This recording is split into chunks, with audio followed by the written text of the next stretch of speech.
us. This past week I went to a store to look at a couple of Mother's Day cards, one for my mom in Florida, one for my mother-in-law in Michigan, and talk about a little fright, talk about a deer in headlights when a guy walks into a greeting card section that has numerous aisles, and I'm supposed to pick one. Twice. So where do I start? Where do I start? There are at least 8 aisles here of greeting cards, and I'm looking for the right one, so something caught my eye, and I went there. That's a great place to start, right? And then as I just kind of did a bird's eye going through the aisles quickly, another one caught my eye, and I was like, score! 99 cents. That's the lowest I could find. But as you look, there aren't many cards left, so I'm not the only one that's a value shopper. Right? It's the words and it's the meaning. Right? It's not the cost of a card. But I thought I would share some of the cards that I did look at that caught my eye, and I think that you'll have a cheer from as well. This one, Happy Mother's Day, Mom, from your favorite kid. And then open it up. What do you mean, which one? Or like this card as well. Hey, Mom, if I had an extra $1,000, you'd get more from me than just a Mother's Day card. Open it up, you'd get a postcard from Hawaii. I also liked this card. Good moms let their kids lick the beaters. How many were always around the kitchen when we heard the mixer, right? Cookie dough, cake batter, brownie batter, all right? Great moms turned it off first. That was only level 1. I still have 8 more speeds. Happy Mother's Day to a great mom. Thanks for turning that mixer off. Or this card, Mom, if you don't have the toughest job in the world, then I don't know who does. And you open it up, tell Dad to put his hand down. Right? And I thought that this one was just really sweet. Moms put the her in hero.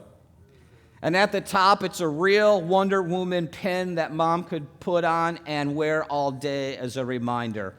So we certainly praise God for moms and for all those who are mother-like to us. And I was trying to think, what's probably the closest thing on earth to help us try to begin to understand how deep and rich and wide God's love is for us in Jesus Christ.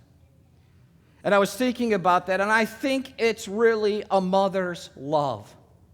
I think a mother's love for her children is the closest glimpse of God's love that we see here on earth, that depth of commitment and sacrifice. And that is exactly what we are going to see as we look at these words a little more in John 13. Before we look at it, we continue with resurrecting his love. It's important to really set the context for this before we dive into the teaching. We know from John already that this is Jesus and the 12 disciples in our text today. They are in the upper room. So this is Thursday night of Holy Week. The next day, Jesus is going to go to the cross and die. There's a special focus in these 5 chapters of John on the word love. For the first 12 chapters in John, love is mentioned 6 times. Right in chapter 3, God so loved the world, he gave his only son. In just these 5 chapters, in that upper room, the night before Jesus died, that word love is used 31 times. In just 5 chapters, Jesus is literally demonstrating to them the depth of the Father's love for you. And John also tells us that the devil has already been at work, that Satan has already put it in Judas's heart that night to betray Jesus. So this entire plot against Jesus did not originate in flesh and blood. It was not man's idea, but it started with the evil one and his plot against Jesus to take him out. And lastly, we're told Jesus knew that everything had been put into his hands. What a position of power and authority. And Jesus also knew that he was about to return to his Father. The next day on the cross, he would yield up his spirit to the Father. And then 40 days after Easter, he would ascend to the Father's right hand, where all things would also be put under his feet. It is this setting that Jesus comes and he does the most unheard of, unthinkable thing, not just in Jesus' day, but even today. Let's look at his words. We're told during the Passover supper, Jesus rose, laid aside his outer garments, and taking a towel, he tied it around his waist. Then he poured water into a basin and began to wash the disciples' feet and to wipe them with the towel that was wrapped around him. Pretty vivid details and imagery, isn't it? Can you almost see this taking place in the middle of that Passover supper? Jesus literally getting up in the middle of the meal and taking off his outer garment and grabbing a towel and putting it around his waist and then getting some water and pouring it into a pitcher. You hear the water coming out into the basin, and Jesus literally going around the floor, washing the feet of each one. It almost draws us into the story itself. But that's what John does. He's the one that mentions in his gospel that day when they caught that huge net of fish, there were 153 large ones. He's the one that told us at the wedding in Cana, when Jesus turned the water into the best wine they'd ever had, there were 6 water jars, each holding 20 to 30 gallons of water. John told us that at the cross, the soldier stuck his spear into Jesus' side, and he saw blood and water separately begin to flow out. Why do we have all this very vivid detail in John's gospel? Because he was there. He's an eyewitness. And he's sharing with us the very things that he heard and saw. And so that day when Jesus grabbed the towel around his waist and began to wash their feet, why was this action so unheard of in Jesus' time? The first reason is because of when Jesus did it. It was customary in Jesus' day when you had people over, when you had guests over, that you would have a basin for water and have their feet washed when they entered the house, before they came in and sat down, not in the middle of a meal. Remember what roads were like back in Jesus' day. They were dirty, they were dusty, they were very narrow. In Jerusalem, it would have been crowded for the Passover feast. And there even would have been some animal and human excrement along the sides of the roads, because they don't have our modern sanitary system. And so you can imagine the importance of having water for your feet when you came in with your sandals. But that Jesus got up and did it in the middle of the meal, he was deliberately making a point. And not only it's when he did it, but then it's what Jesus did. We're told that he took off his outer garment. In Jesus' day, slaves and servants did not wear an outer garment. So when Jesus took that off and laid it aside, he was literally assuming the posture, the dress of a slave, a servant. He was identifying with the lowest in his time. And Jesus didn't just assume a servant's dress, but it was also the most menial task. Foot washing, it was seen as so lowly that not even Jewish servants would wash feet. That was reserved for Gentile servants. Only they would do something as unclean as wash people's feet. But not only was he a Jew, he was the host of the meal, and he was also God. Isn't that something that Jesus knew all things were given into his hands? And yet the first thing that Jesus grabs with his hand is a towel and puts it around his waist. How many people with that kind of power would immediately go and use it to grab a towel and to wash feet?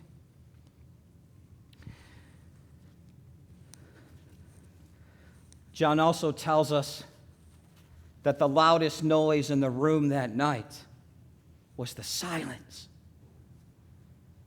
They were shocked, utterly speechless at what their Lord was doing, going around one by one and washing their feet. There was not a word said until he got to Peter. And Peter was so appalled that Jesus would do this that Peter said, "No, Lord, you're going to wash my feet?" And Jesus said, "Peter, if I don't wash your feet, you don't have any part with me." Meaning Jesus was pointing to the real washing that he was going to do next day on the cross with his blood. Unless we are washed by Jesus, we have no part. But we have been. And then Jesus also demonstrated this. Satan had already put it into his heart to betray Jesus. He was already a spiritual enemy. And yet by John saying that Jesus washed all of their feet means that Jesus washed the feet of his enemy too. And he demonstrates that's what love does. Even loves one's enemies and lowers oneself to serve them. You can see why this was so shocking then and even now. And then again, like a movie script, we can almost see it reverse. Jesus stands up from the foot washing. He goes and gets his outer garment and puts it back on, and then he resumes his place reclining at the Passover table. And then Jesus gives the big teaching, the zinger for all of us. He says this: "If I, your Lord and teacher, have washed your feet, you also ought to wash one another's feet. I have given you an example that you should do just as I have done to you." Friends, what does it look like for the church today to resurrect Jesus' love, to love one another as he has loved us? It means that being a Jesus follower automatically comes with one of these. It comes with a towel that as we have been washed, as it has been done for us, washed fully in the blood of the Lamb and the waters of holy baptism, so we would humbly wash one another. Reminds me of a true story I read of Father Damien. He knew as a Jesus follower what it was to wear a towel. And in the late 1800s, Father Damien moved to one of the Hawaiian islands that had been designated, that had been quarantined as a leper colony. Only lepers were allowed on that island. And for 16 years, Father Damien lived among the lepers, and he bandaged their wounds. He shared his pipe. He also built them houses so that they could have shelter. He even built 2,000 coffins by his own hands so that they could be buried with dignity. And slowly, as he kept serving, it began to be said that that island was not just a place to die, but it was becoming a place to live. And then one day, Father Damien sat up and he began his sermon with these two words. He said, "We lepers." By wearing a towel and lowering himself and serving them, he literally became one of them, so that now Father Damien would not just live as those lepers lived, but he would even die as the lepers die. He became one of them. And isn't that the story of Jesus, who with his towel came down to not just live as we live, but to even die as we die, to give us life. And Jesus says, "As I have washed you, wash one another." But we don't have to go overseas to an island or to a third world country to wear a towel on our waist, do we? But we can actually love as Jesus loved and serve as Jesus served wherever we live and work and play. It reminds me of a very vivid time in our life. Last year, it was January, when we woke up one morning and our bedroom is on the lower level. And as soon as we sat on the edge of bed and put our feet down, we stepped into water. Not exactly the foot washing we had in mind. And then we just sopped around and we were like, what are we going to do with all of our stuff? Our basement has water. It was just this overwhelming sense of anxiety and discouragement. And then my wife put on Facebook, "Hey, this is what happened, please pray." And would you know, on a Saturday morning, within an hour, like 6 hands came to help, and they brought shop vacs and cords, and they came down into our mess, gave 3 to 4 hours of their Saturday, and helped us clean it up. It was one of the most amazing foot washings that I had ever experienced in the church. But I haven't just seen it then. I've seen it here in my time and in the hallways, and I've seen it in the classrooms, and I've seen it in the offices, and I've seen it out in the parking lots, and I've seen it even in the sanctuary spaces of people wearing towels. And I've seen people help deliver meals and make food, and I've seen people help work around the house or at the house or do yard work. I've seen people go shopping and run errands for others, bring them communion kits, take communion, offer to pray for others. I've also seen them visit, do mailings, do phone calls, bathing, burping, holding, sponsoring, hosting. When we are serving with our towels, it is then that we most reflect the love of Jesus Christ. And it's a love, it's a humble service and sacrifice where nothing is beneath us, where we don't need any recognition or praise before or after our name. All we need is a towel and the love of Jesus to serve as he served. I have a gift for you this morning, something to take with you as a reminder. It's this little white thing. This is not a breath saver. Please don't eat it. But these are all individually wrapped. They are hypoallergenic, and you can either leave it like this in its nice little wrapping, or you can put it in water.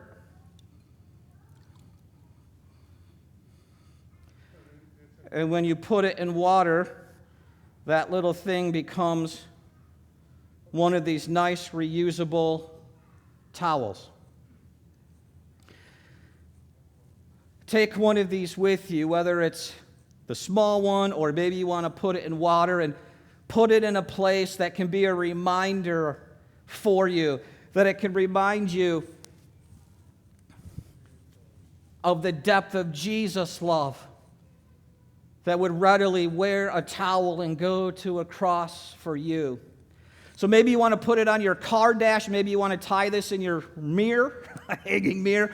Maybe you want to put it on your dresser or in a bathroom, or tape it up in your locker as a reminder of the depth of Jesus' love for you.